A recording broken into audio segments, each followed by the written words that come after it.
네, 그렇습니다. 이후에 어떻든 작든 크든 결국은 도심 재생을 통해서 활성화를 시키겠다는 계획이기 때문에 부동산에 관심을 가지고 계신 여러분들은 이 또한 예의주시하고 좀 이렇게 지켜볼 필요가 있다라는 의미로서 오늘 이 시간 잠깐 살펴보는 시간을 좀 준비를 해봤습니다.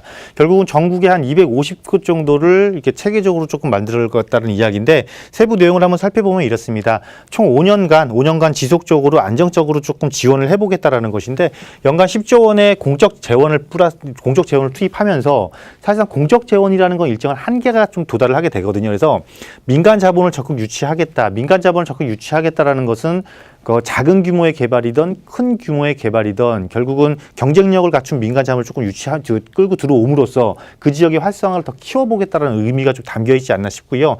좀 더 주목해 볼 것은 청년 사업 공간을 조성하겠다라는 것입니다. 즉 우리가 아무래도 일자리에서 가장 활력 있게 움직이는 그 주 수요층인 청년층이 또 중심이 돼서 이 구도심이라든가 경제를 활성화시키는데 중추적인 역할을 하는 것으로 막 발돋움을 시키는 것을 만드는 거기 때문에 혁신 거점을 만드는 데 있어서 가장 중요한 수요층이 아닐까, 그 수요층을 대상으로 중심적으로 지원을 하겠다라는 것입니다. 때문에 이러한 부분들 어느 곳이 앞으로 향후 물론 시범사업 68곳이 이미 지금 진행이 되고 있고요. 나머지 순차적으로 250곳 지정될 곳들을 여러분들이 보시게 된다면 아무래도 투자에 있어서 조금 더 길라잡이가 되지 않을까 싶습니다. 그래서 정책적인 목표는 결국 도시 활력을 회복할 것이고 일자리를 창출할 것이고 공동체 회복 및 사회 통합이다라는 최종적인 결과가, 그러면서 도시 건강을 혁신시키면서 도시 재생을 통한 경제를 활성화하겠다. 그 지역의 쇠퇴한 경제를 활성화시킴으로써 좀 더 생기 넘치는, 좀 활력 넘치는 그런 도시로서 다시 도약을 시키겠다라는 것이죠.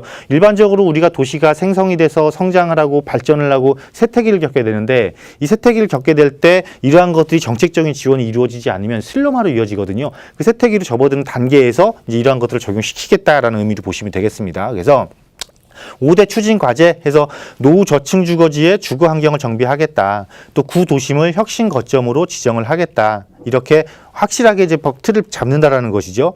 특히나 여기서 주목해 볼 것은 상가 내몰림 현상. 여러분들 익숙히 잘 들었던 젠트리피케이션 이런 현상들을 선제적으로 대응하겠다라는 내용까지 담겨 있기 때문에 실질적으로 현재 이렇게 그 지역 내에서 보게 되면 어떠한 그 새로운 상권이 조성됨으로써 지역의 활성화를 찾아가고 있는 지역들, 이러한 지역들이 최초에 그 지역을 활성화시킨 사람들이 타 지역으로 내몰리면서 어떠한 그런 지역들이 전혀 엉뚱한 방향으로 바뀌는 것들을 방지하겠다라는 것이니까요. 이런 부분들을 여러분 좀 유념 있게 보시면 좋겠다라고 보시면 되겠습니다. 그래서 일단 마을 같은 경우, 그러니까 생활권, 첫 번째 생활권을 어떻게 하겠다라는 내용이 좀 나와 있다라고 보시면 되겠는데요. 보편적으로 우리가 그 지역을 그러면 우리가 익숙한 거는 재건축이 아파트니까 일단 제외해 놓고요. 보편적으로 재개발을 많이 떠올리게 됩니다. 재개발 또는 도시정비 사업을 많이 떠올리게 되는데 이 재개발은 거의 대부분이 허물고 아파트를 짓는 것이고, 도시정비 사업을 이루어지는 곳들은 허물고 주상복합이라든가 어떤 상업과 주거가 공존하는 시설을 짓는 방향으로 많이 사업을 하고 있는데, 이번 이 주거재생 사업의 전체적인 큰 틀을 보시게 되면은 이렇게 그림에서 보는 것처럼 예제 그림에서 보는 것처럼 현 상황을 최대한 유지하면서 대부분이 자율주택 정비 사업이라든가 아니면 소규모 정비 사업, 아니면 리모델링 사업 등을 통해서 최대한 현 상황을 살리면서 노후 도심을 새로운 도심으로서의 약간 그 리모델링 개념을 도입해서 바꿔주겠다, 이런 개념이거든요. 그래서 2022년까지 전국에 200곳 이상, 그러니까 한 지역만 하는 것이 아니고 전국적으로 한다라는 것입니다. 전국적으로 할 것이고, 앞서 언급해드린 것처럼 젠트리피케이션 점검을 강화할 것이고, 그래서 구도심에 특히 주목해 볼 것은 이렇게 마을을 이렇게 정비를 하게 되면 하나의 그 생활권을, 그러니까 이거는 약간 생활권 개념이다 이렇게 생각을 하시면 되거든요. 이 생활권을 정비를 하게 되면 여기는 시세 80% 이하로 저렴하게 임대 가능한 공공임대 상가까지 조성을 해서 이 상가 내몰림 현상을 방지하겠다라는 안이 담겨 있고요. 다음으로 이제 역세권 쪽을 조금 살펴보게 되면 이것은 이제 중심지라고 보시면 됩니다, 여러분. 앞서 살펴본 건 생활권이고 이거는 이제 중심지권에 해당되는 것이다라고 보시면 되겠는데, 중심지권은 어떻게 할 것이냐? 역세권을 중심으로 각각의 지역 상권화 활성화, 청년 임대주택도 조금 도입을 할 것이고요.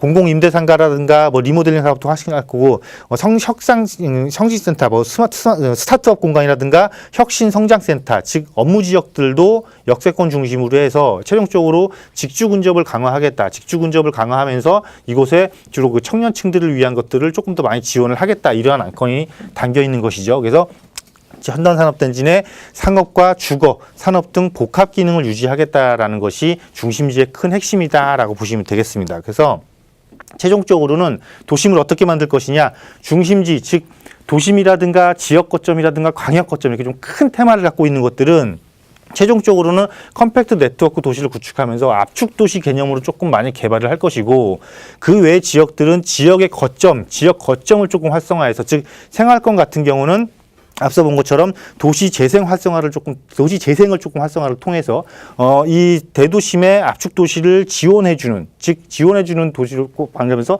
균등 발전을 도모하겠다. 즉 도시의 전체적인 것을 큰 틀로 하나의 방향으로 이렇게 이끌어 나가겠다라는 것이니까요.